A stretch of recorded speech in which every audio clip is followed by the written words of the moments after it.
mozos del pueblo que va siempre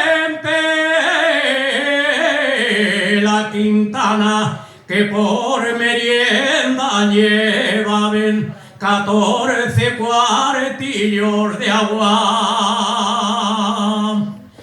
También llevaban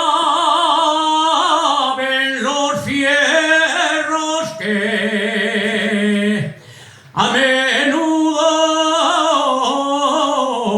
cabruñaban. También llevaban 2 reales, los que ellos nunca gastaban. Y el día Nuestra Señora, por ser fiesta muy nombrada, vaya y mozos de Teverga, esos de la orella larga.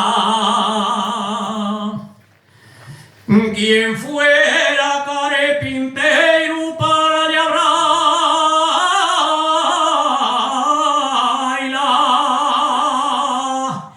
la viga y el madeiro, con puntear punteiro, con ella pilla piceiro, con la regla y el compás, que dicho te mi mamá, que fuas, que comías y que decías, a los que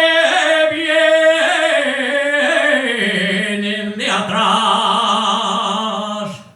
Y en Oviedo no se estila y el pedir la filla al padre, el pedir la filla al padre, y entren per casa pa' dentro y esta niña cuánto vale, a él